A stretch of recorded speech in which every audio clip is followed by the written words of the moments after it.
Bill Cosby, in his own words, new graphic details surrounding his rape allegations, this time coming from the comedian himself. In a bombshell deposition, Cosby admits to affairs with at least 5 different women. He talks about giving the women drugs before sex and the lies he told to keep his wife, who he refers to as Mrs. Cosby, in the dark.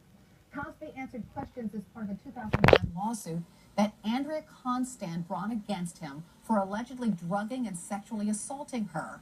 When asked if an encounter with Constand was consensual, Cosby explains how he used nonverbal cues to determine that she welcomes sex, saying, quote, I walk her out. She does not look angry. She does not say to me, don't ever do that again. She doesn't walk out with an attitude or a huff because I think I'm a pretty decent reader of people and their emotions and these romantic sexual things, whatever you want to call them. Frederica Whitfield spoke with another Cosby accuser, Janice Dickerson, last night, and Frederica joins me now with more on that. Good morning, Fred. All right, good to see you, Carol. So supermodel Janice Dickerson tells me that her wounds are deep, made even more painful after reading parts of Cosby's deposition. And she feels right now a range of emotions from anger to vindication.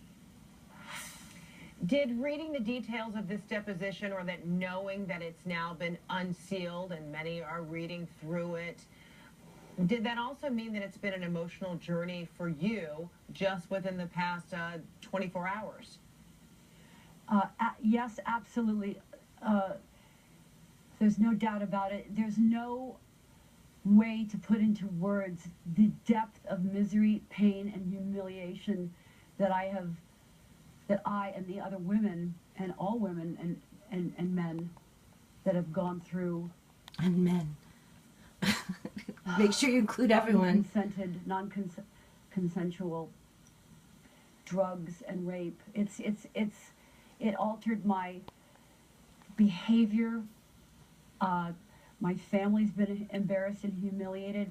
Has reading because they must have been so proud kind of reopened wounds for you? Has it given you a better recollection of what your account has been about what happened back in 1982?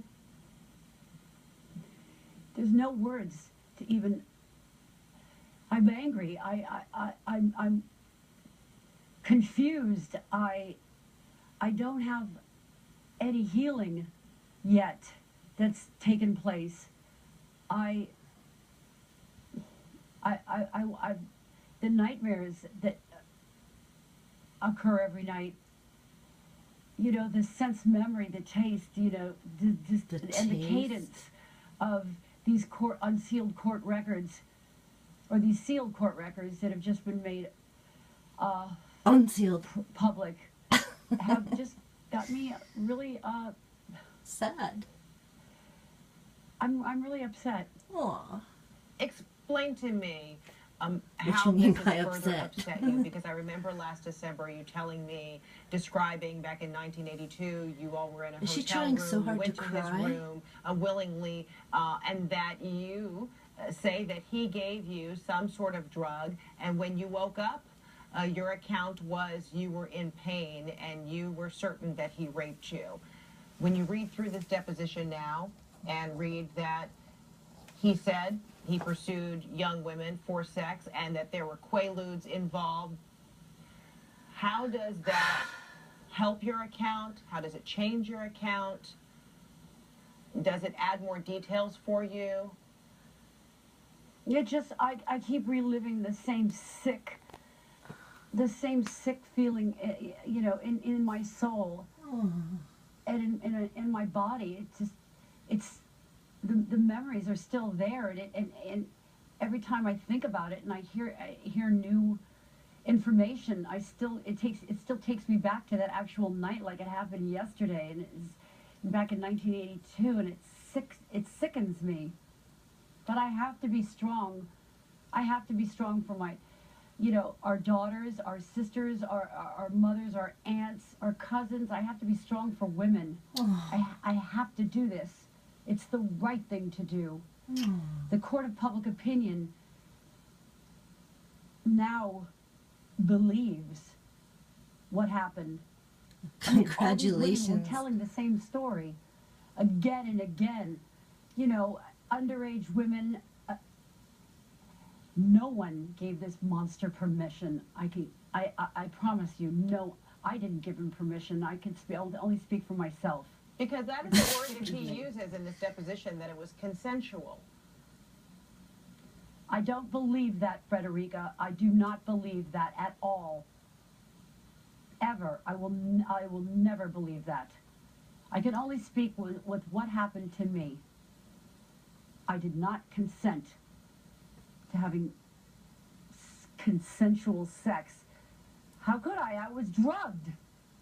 And I remember you telling me that you felt there were a lot of people who doubted your story, whether it was then back in the 80s and then even along the years. But now with this deposition being revealed, a deposition taken 10 years ago, how does this, in your view, validate the story that you've been telling and that of other women? I don't know how that works in a courtroom. I don't feel any validation. I won't feel validated until Cosby and to the known women and the yet-to-be-known women get an apology to each and every one of us, to myself and to each and every one of us, and that this mass serial rapist be put in jail for his crimes against humanity. And it's important to note that Bill Cosby has denied Janice Dickerson's allegations, and there are no criminal charges against him. As pertains to Dickerson, the statute of limitations has run out. Meantime, Dickerson does have an ongoing defamation lawsuit against Cosby, in large part because attorneys representing Cosby said her story was, quote-unquote, a lie. And she says it has cost her reputation, it has cost her work, and humiliation. Carol. All right. Frederica Wilfield. Looks like Donald Trump doesn't do apologies. The presidential candidate has had every chance to apologize for what he said about John McCain, but he will not do it. Could that actually help him, though? We'll talk about that next.